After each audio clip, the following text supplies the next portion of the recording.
sinkretisme dalam ajaran ketuhanan di tanah air kita yang terbawa oleh naluri untuk bersatu, untuk rukun, dan tidak ingin terjadi benturan, menghormati bangsa lain yang masuk, dan menjaga tentang rasa persatuan, terus menjaga rasa cinta pada bangsa ini tanpa harus benturan dengan bangsa yang lain. Nah, di sini otomatis keanehan yang kedua dari bangsa kita ini adalah mampu mempertemukan perbedaan dari paham ketuhanan dari luar itu untuk dipertemukan persamaannya. Jadi mampu mempertemukan persamaan dari perbedaan-perbedaan yang ada dalam ajaran ketuhanan itu setajam apapun tanpa mengganggu perbedaan itu. Nah, ini yang unik dari bangsa kita, dan sinkretis itu berbau demikian. Jadi beraroma demikian karena naluri kerukunan dari kita itu.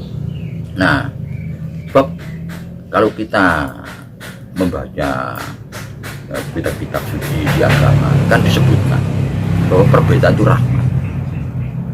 Nah, di sini kalau kita renungkan betul, dilihat dari sinkretisme ini, perbedaan itu rahmat. Kalau kita bisa menemukan persamaan dari perbedaan itu, nah, ini perbedaan akan menjadi rahmat. Kalau kita bisa mempertemukan persamaan dari perbedaan, sebab kebenaran itu pada persamaan. Jadi Tuhan menciptakan perbedaan dalam ajaran ketuhanan, ya. Tapi dengan harapan kita mempertemukan persamaan dari perbedaan. Nah, ternyata di sini kebenaran. Makanya dengan Tuhan, cara Tuhan untuk membuat perbedaan di permukaan itu, setiap agama diturunkan di tempat yang berbeda, diterima oleh bangsa yang berbeda, ya, pada zaman yang berbeda, diterima oleh bangsa dengan bahasa yang berbeda, dengan budaya yang berbeda.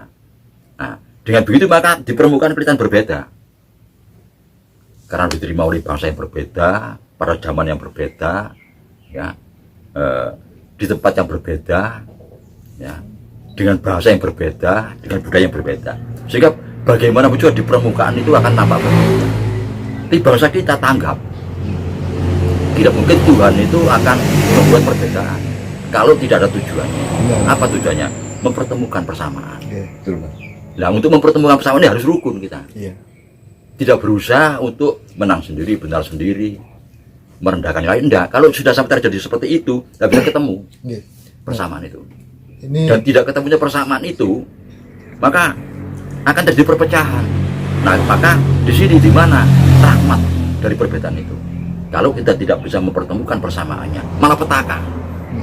Terjadi perkelahian dan maksimal peperangan di antara para kelompok ajaran ketuhanan itu. Bahkan satu kelompok sendiri kalau sudah pecah juga siap perang. Siap perang. Ini. Jadi perbedaan itu akan menjadi rahmat apabila kita mampu mempertemukan persamaan dari perbedaan itu. Sebab itulah kebenaran. Tanpa mempertemukan persamaannya malah petaka dan perang yang terjadi. Dan ini yang sangat memprihatinkan, yang saat ini terjadi di puncak perbedaan saat ini. Jadi kita sudah berupaya sedemikian rupa untuk menyatukan umat manusia ini, tapi toh juga tidak bisa berhasil, apalagi berhasil maksimal. Nah, ini yang memprihatinkan. Tidak menyatukan agama, tidak. Memang agama berbeda karena dilahirkan di tempat yang berbeda, diterima oleh bahasa yang berbeda, pada zaman yang berbeda, dengan bahasa yang berbeda, dengan budaya yang berbeda, budaya bahasa yang menerima tadi. Dibiarkan berbeda, tapi kita harus bijak karena sudah diberi sen oleh Tuhan bahwa perbedaan itu rahmat. Diciptakan manusia itu berbahasa-bahasa, bersuku-suku, dan beragama-agama. supaya rukun. Nah, dengan rukunnya ini ketemulah persamaannya, itulah kebenaran. Kalau tidak ya malah petaka. Nah, ini sekarang terjadi. Ini. Nah, apa ada yang perlu ditanyakan? Iya, Mbak. Seperti apa yang dikatakan Mbahnya tadi, fenomena yang ada pada akhir-akhir ini, Mbak, itu orang itu seolah-olah merasa paling benar. Nah, sedangkan kelompok lain itu seolah-olah tidak benar. Nah, ini yang saya rasakan, dan gesekan-gesekan itu akhirnya kan menimbulkan api yang luar biasa. Karena saya juga merasakan ketika saya hidup di tengah-tengah kaum mayoritas dan saya menjadi minoritas.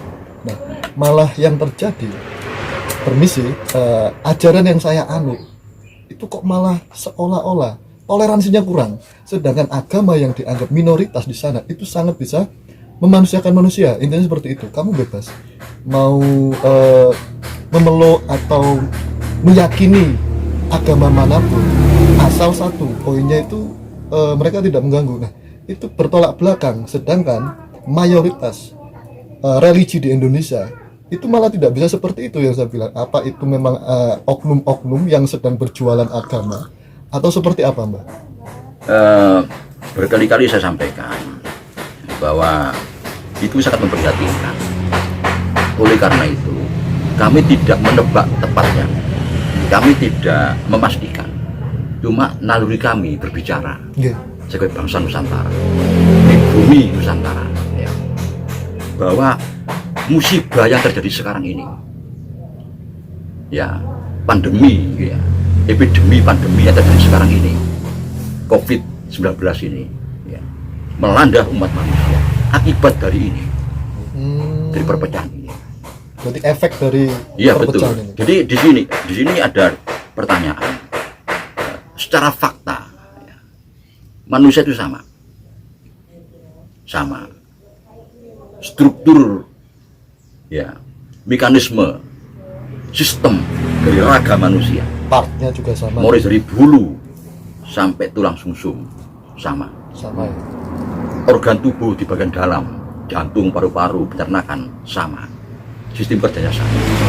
Nah, juga lahirnya manusia ke muka bumi itu akibat pertemuan hidung telur dan sperma. Selama dalam kandungan 9 bulan 9 hari. Itu persis sama.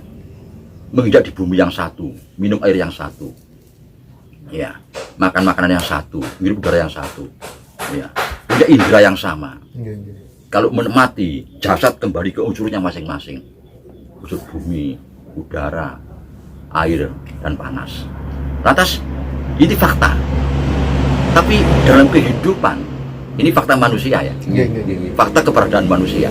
Sekarang fakta keberadaan kehidupan manusia, mereka mengkotak-kotak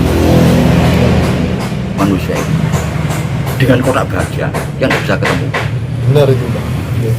Nah, ini fakta dalam kehidupan manusia yang tidak bisa ditoleransir, tidak bisa ditolerir. Siapa yang mengatakan bahwa kita harus rukun, damai, kita ini sama saja? Ini malah salah. Nah, gitu loh, Mbak. Ajaran untuk mendamaikan kelompok-kelompok ini, ya, itu malah dianggap ajaran salah, ajaran sesat. Betul, Pak. Malah kalau memecah belah, ini disanjung ajaran benar, ya. Benar. Ajarannya sangat benar. Ajaran yang merukunkan dengan latar belakang, dengan alasan, ya, bahwa kita ini secara esensinya semua sama, manusia itu sama. Ini mana salah? Coba rasakan. Ini kan puncak dari kesalahan manusia. Puncaknya karena yang merukunkan malah dianggap salah, yang mecah belah malah dianggap benar. Betul, Karena yang saya rasakan, Mbak, ketika berbeda itu malah dianggap lawan, kayak gitu loh. Sedangkan kita punya ideologi dan punya tujuan, intinya tujuan itu sama, kepada kebaikan. Nah, kenapa ketika kita tidak sama akhirnya dianggap musuh gitu loh. Itu yang saya miris sekali pada saat-saat sekarang ini.